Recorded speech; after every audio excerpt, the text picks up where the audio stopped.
tema kali ini tentang istinja. Ya. Sebagaimana tadi disampaikan oleh Kiai pada saat mukadimah bahwa penyakit zohir dan penyakit batin yang utama kita obati adalah penyakit batin kita, yang mana banyak penyakit zohir disebabkan oleh penyakit batin. Penyakit batin bisa kita obati banyak dengan zikrullah atau mengingat Allah, Kiai. Ya. Yang saya ingin tanyakan, Kiai, banyak kita mendapatkan wirid-wirid amalan-amalan dari guru-guru kita tentang wirid-wirid itu, tentang zikrullah itu, Kiai. Cuma ada juga ulama menyampaikan bahwa diperlukan semacam ijazah, Kiai, untuk mengamalkan amalan-amalan tersebut. Yang saya ingin tanyakan kesempatan ini, apakah kurang sempurna kita mendawamkan amalan-amalan tersebut tanpa ada ijazah dari guru-guru kita, Kiai? Karena kita biasa mendapatkan dalam kajian-kajian seperti ini. Demikian, Kiai. Jadi wirid, zikir itu ada yang memang dibutuhkan ijazah oleh seorang guru, ada yang memang tidak lagi membutuhkan ijazah karena memang sudah ada ijazah umum. Ijazah umum. Nah, ini pun kita bisa tentukan dari redaksi atau konteks zikiran tersebut. Kalau zikir-zikiran seperti kita baca Quran, Subhanallah, Alhamdulillah, wa la ilaha illallah, Allahu Akbar, kan 100. Subhanallah, bihamdihi, subhanallahil azim, 100. Terus astagfirullah wa atubu ilaih 100. Sholawat 1100 loh. Berapa lah terserah. Ini mah gak perlu pakai ijazah dulu, baca aja. Karena memang udah ada ijazah umum dari seluruh ulama sahabat sampai kepada Sayyidina Muhammad. Bebas itu mau baca. Bebas. Nah, ada pun wirid-wirid yang memang membutuhkan ijazah. Kalau wirid tersebut memang seorang ulama alim atau tuan yang punya wiridan ini, itu memang dia tidak pernah mengijazahkan secara umum. Contohnya saya misalnya, saya bukan rakit, justru doa misalkan biar murah rezeki gitu misalkan, atau zikir ini saya karam sendiri dengan bahasa saya gitu. Saya ijazahnya dengan murid, saya bilang ini ijazah buat murid saya, itu nggak boleh kita baca, itu ada hak patennya. Nggak boleh baca ini kecuali murid saya dan orang yang saya sudah ijazah. Kita baca itu kapan? Makanya kenapa kita kalau wirid itu jangan sembarangan baca, beli buku kita langsung wirid, kecuali buku-buku yang memang sudah ada arahan dari guru-guru. Seperti kayak kita ini Ratim, ada Akros, Sakron, Maslahul Ahyar, Rasul Mansur. Ini mah nggak perlu ijazah, asal kita beli juga langsung baca. Dan sudah diijazahkan oleh penulis-penulisnya, baik itu oleh Abdullah, oleh Habib Omar, oleh Habib Safran Segar dan yang lainnya, semuanya sudah yang diijazahkan secara umum. Jadi aman aja kalau dibaca. Makanya mendingan wirid, zikir yang memang sudah mutadawal, yang sudah jelas. Kayak Ratul Hadar, Ratul Latos, itu mah kapan aja dibaca, dia nggak perlu ijazah, aman udah. Dibanding zikir, ini lu baca 333.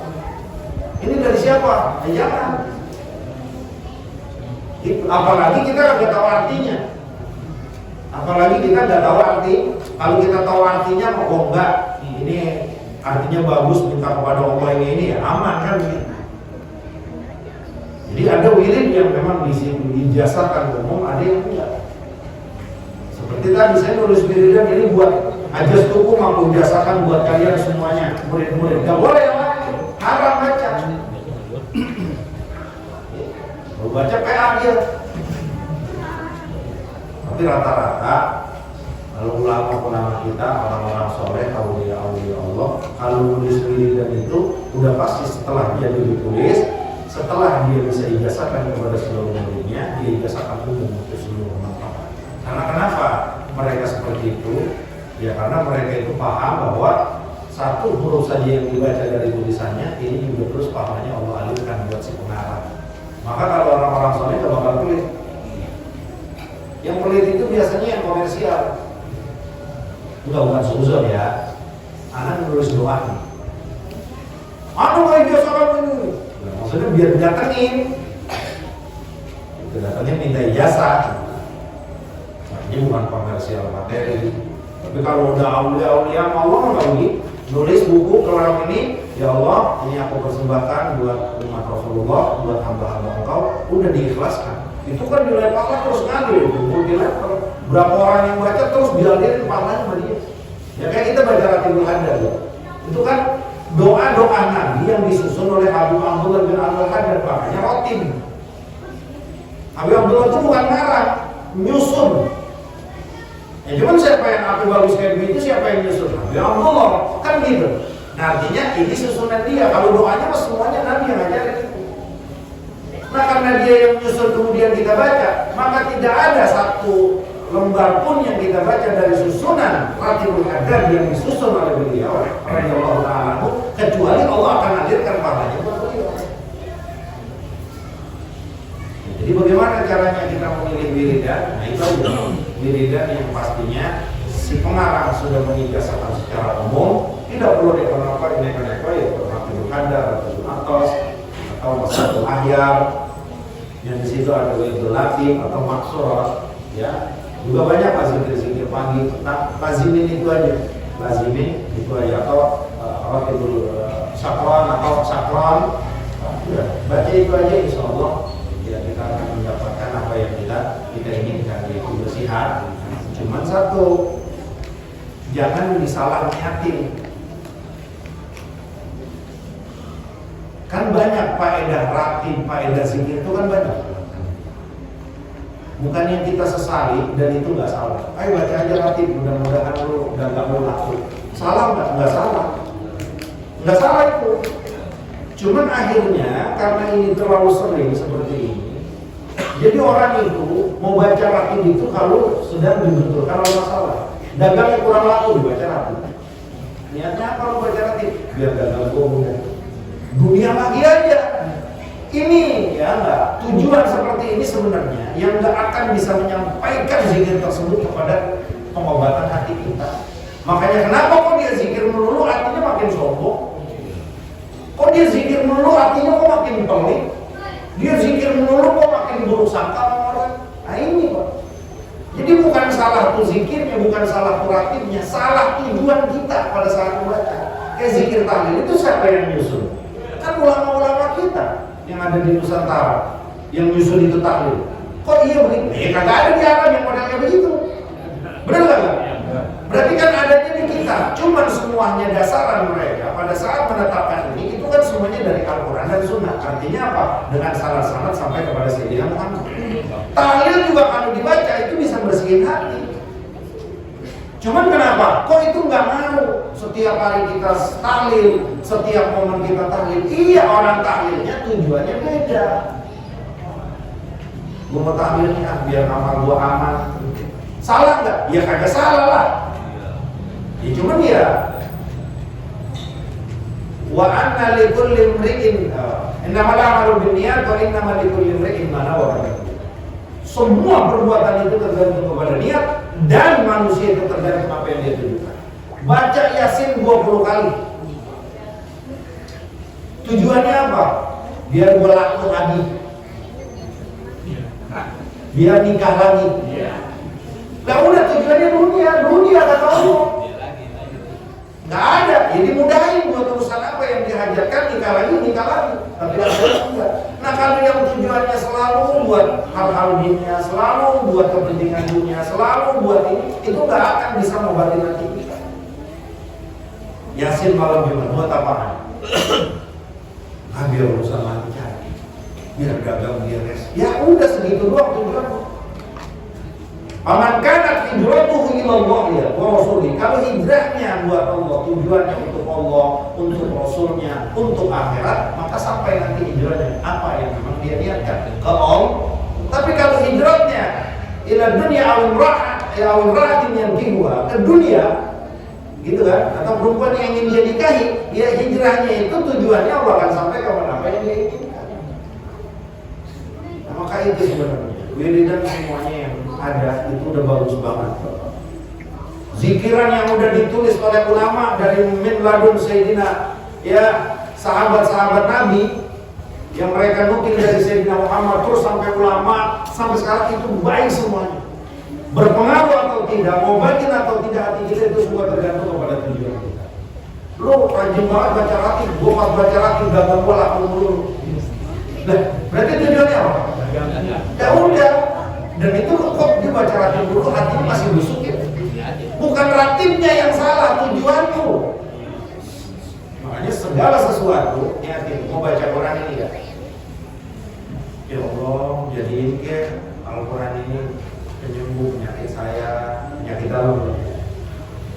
Diri saya, diri saya, ya Allah, baca Quran. Sehari dua hari berasa.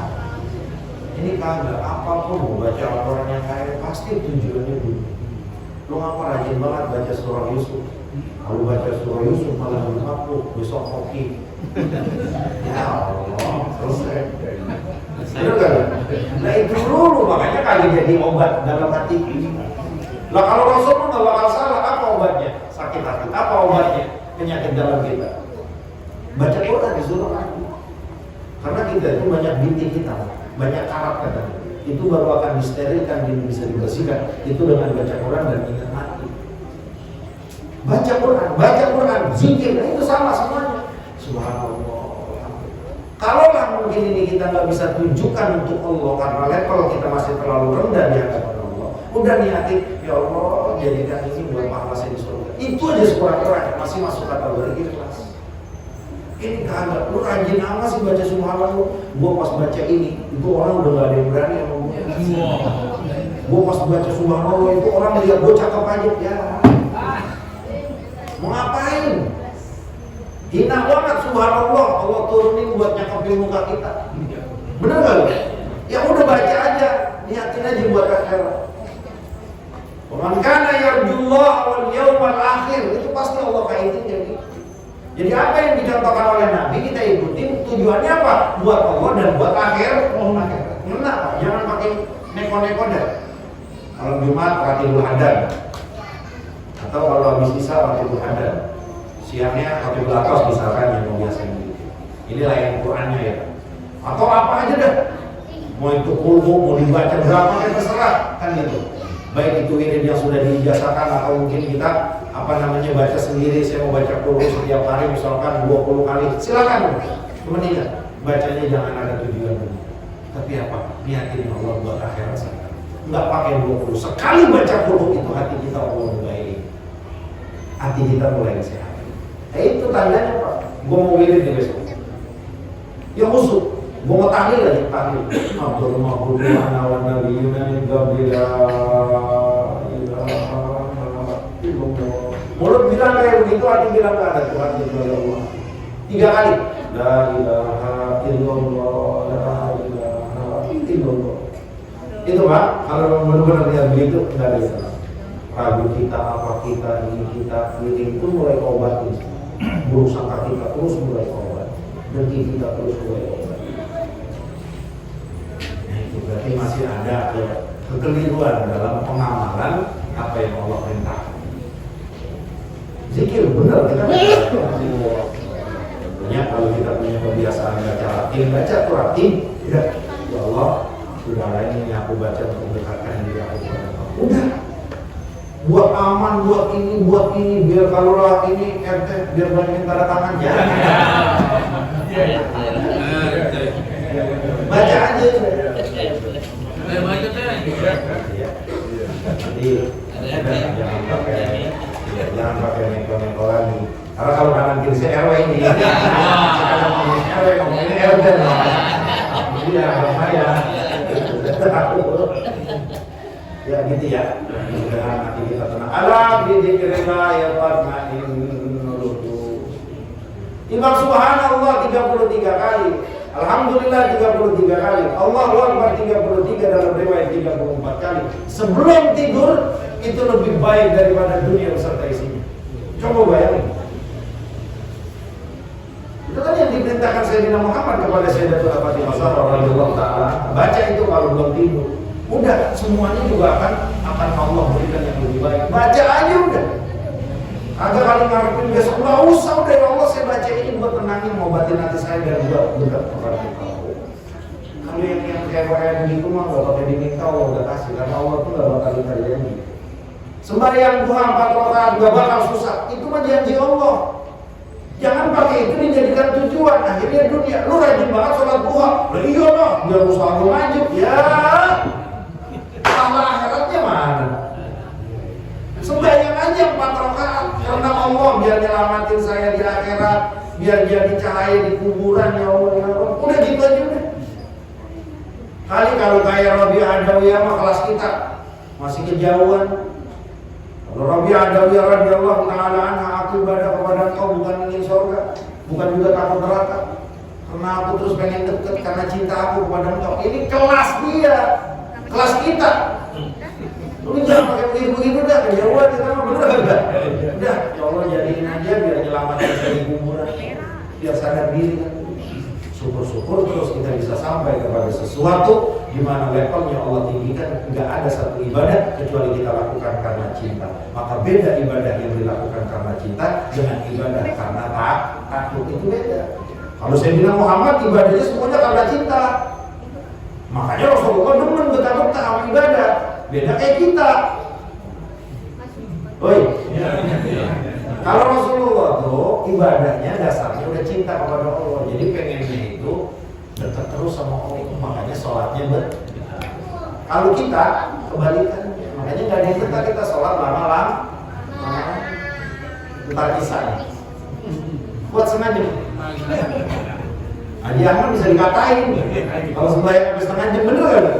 Karena kita tuh ibadahnya bukan masih dasar itu, adalah dasar takut aja yang kita masih bisa laksanakan. Maka ikhlas itu ada tahapannya. Kalau kelas Sayyidina Muhammad ini ikhlas tertinggi. Kedua level sahabat, terus ketiga sampai sekarang. Yang kita kenakan untuk mencapai ridho Allah, gitu kan?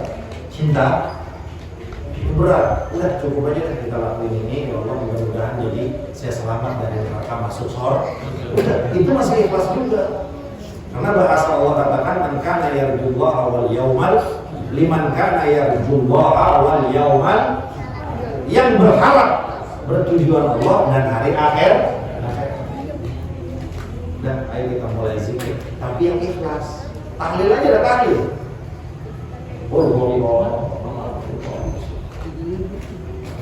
Terus, kalau udah bisa zikir, apalagi yang bisa ngobatin hati? Banyakin sedekah. Banyakin sedekah. Coba deh, sedekah yang jelas Pak ya. Ini gue punya 10.000 nih. Mana anak yatimnya? Tom sini dong. Cium palanya. Pegang Tom buat jajan. Jangan terima kasih Tom udah begitu. Biasain gitu. Itu pada saat kita begitu itu langsung. Jadi hati yang lagi sakit ini langsung dibantu, itu adem banget. Makanya orang sedekah itu hatinya bersih.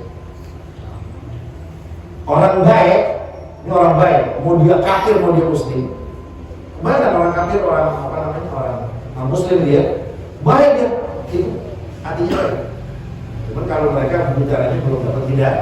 Maka kalau orang baik, salah satu sifat orang baik itu, ya orang royal, itu hatinya baik. Karena memang sedekah itu termasuk yang mengobati penyakit hati. Yang ketiga bangun aku mau bangun malam aja, kalau pelit aja terus ya. Salah. Ini pengobatannya bareng zikir, banyakin sedekah, sholat mah. Kalau 3 ini udah kita lakukan, insya Allah. Yang keempat doa. Ya Allah, Allahumma ja'alna min ibadika al-mukhlasin. Allahumma ati nufusana taqwa. Ya Allah, berikanlah jiwa kami ketakwaan. Wa zakkiha ya Allah, sucikanlah. Anta khairun man zakkaha. Engkau sebaik-baik yang mensucikan dan Engkau yang memiliki ya Rabb. Minta Allah suci. Makanya nanti ada di surga dari umat Sayyidina Muhammad yang masuk surganya itu nggak pakai dihitung. Cepatnya itu lebih cepat daripada sambaran petir. Siapa mereka? Mereka adalah orang-orang yang memiliki hati seperti hati dulu. Dalam sebuah riwayat mana? Bagaimana? Tahu burung? Burung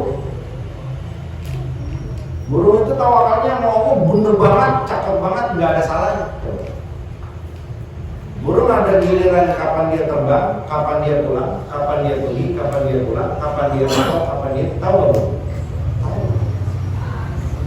Nggak kayak kita. Kerja ya kerja, ikhtiar, dokor ya dokor. Kalau burung mah enggak. Karena kenapa? Semuanya belakangnya hati kita ini masih kurang beres. Nah, terus perbaiki. Kalau udah perbaiki, nanti apapun yang jadi hikmah Allah, ilmu Allah itu gampang masuk. Maka kata Imam Syafi'i, ya enggak, sakau jadi waktu su'ahib si fa'asal ini ma'asim fa'inna ilmu Allah ilmu wa nuru Allah ila yuhda lil asim. Pada saat aku berdoa kepada wakil, kayaknya gua apalan dulu payah. Kata Imam Wakil kepada Imam Syafi'i, lu banyak maksiat, karena maksiat itu akan mengaruhi masuknya cahaya. Tobat kepada Allah, balik kepada Allah, terus minta kepada Allah. Iya. Dan itu akan mengembalikan. Ketahuilah bahwa cahaya Allah itu tidak akan masuk kepada orang yang maksiat. Nah, maka kalau kita mau dikasih hati yang ikhlas, hati yang sabar, hati yang syukur, hati yang bersih, ya kita bersihin. Nah itu caranya sih. Paham kan?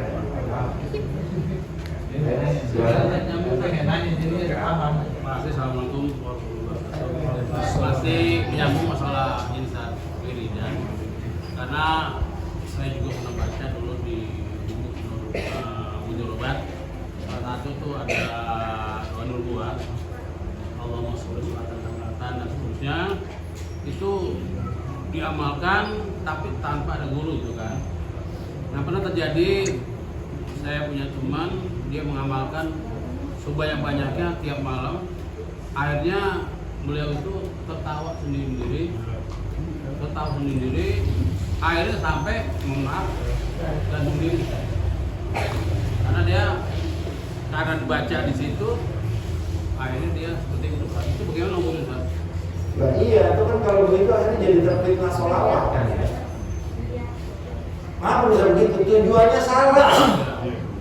Jadi dia mau udah kagak fokus lagi. Allahumma sholli sholatan kamilatan wa sallim salaman muqaman ala sayyidina Muhammadin alladzi tanhalu bihi al-uqad, kan dia. Dia udah kagak fokus dia lagi. Udah nggak fokus doanya, udah nggak fokus mintanya ke Allah agar Allah bersolawat kepada Sayyidina Muhammad. Yang Sayyidina Muhammad ini adalah sosok manusia yang kita bisa jadikan sebuah wasilah untuk memudahkan segala hajat kita. Udah nggak itu fokusnya. Jadi saat dia baca itu timbang mulut doang. Orang yang mau kami berubah, cuman fokusnya itu, pikiran dan hatinya itu tembus. Bener tembus PA. Lagi kan jadi yang akhirnya orang-orang awam itu nyalain, ya lu baca sholawat sembarangan sih lu. Bukan sholawat ya sembarangan, lunya yang gak paham. Sholawat mau bagaimana caranya juga rapi, bener gak? Sholawat mau bagaimana bentuknya, bener semuanya. Mau sholawat apa kek? Asal lu bacanya pas dengan ilmu. Bagaimana dengan ilmu? Emang kita disuruh sholawat ngapain? Disuruh nyari duit. Kita disuruh sholawat sama Allah, itu biar kita banyak duit, gak mau usaha, biar orang pada demen sama kita, biar orang hormatin kita. Emang begitu Allah nyuruh? Allah tuh nyuruh kita bersolawat kepada Sayyidina Muhammad. Apa tujuannya? Biar kalau kau taat melaksanakan perintah aku sholawat kepada hamba aku yang namanya Muhammad, aku akan sayang kepada engkau. Itu tujuannya Allah nyuruh. Nah, makanya kali yang bersolawat sama Rasulullah sekali aja 10 kan Allah bersolawat sama kita. Maksudnya itu. Oh iya, lu udah bahasa kasarnya, lu udah taat, gue suruh solawat, gue suruh minta doa sama gue buat tinggiin derajat Sayyidina Muhammad, lu lakuin. Ya, gue bersolawat sama lu 10, gue kasih lu hidayah 10. Kalau 1, kalau dia baca 10, 100 hidayah. Kalau dia baca 1000 untuk solawat, 10.000 hidayah. Mudah-mudahan selamat masuk surga. Tujuannya biar ke situ, ini kan gue baca salawat.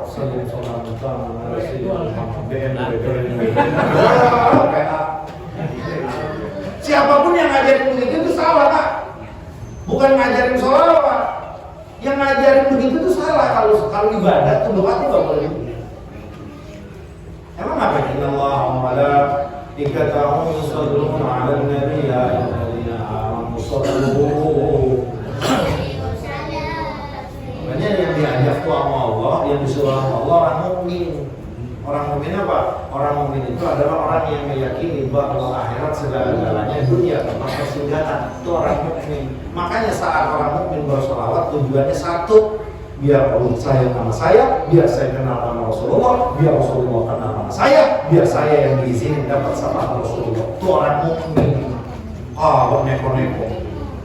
Makanya jangan kebanyakan melihat YouTube. Jadi ceramah YouTube itu ada baiknya, ada kadang-kadang baik semuanya sih sebenarnya tujuan ceramah. Cuman kita nih yang dengerin YouTube harus punya konseling juga.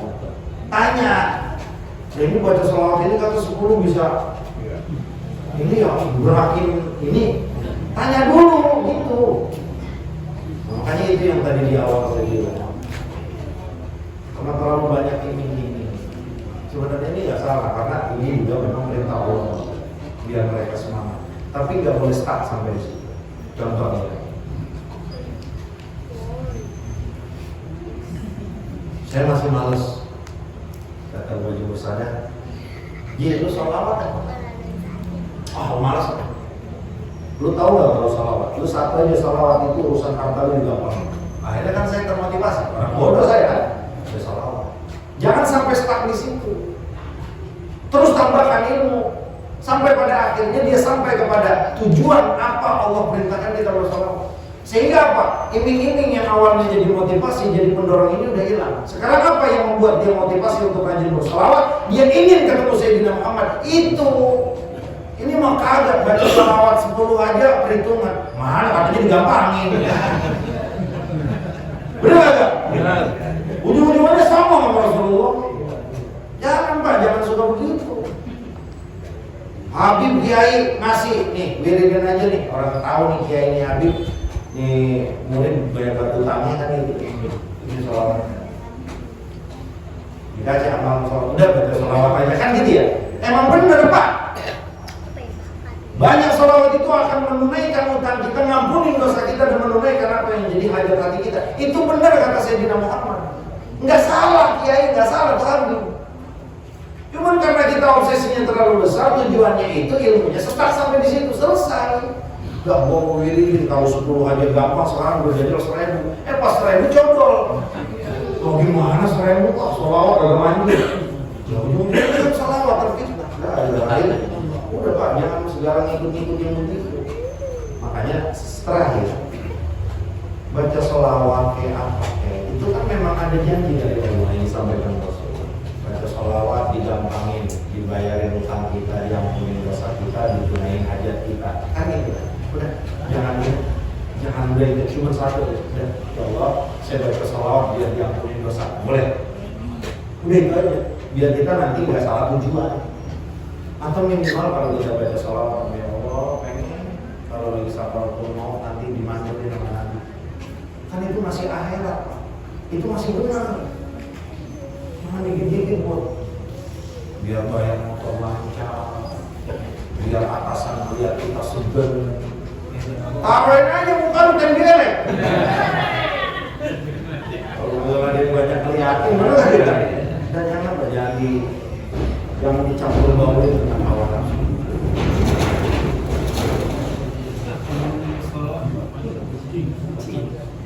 Mudah-mudahan musola kita dak 5 tingkat.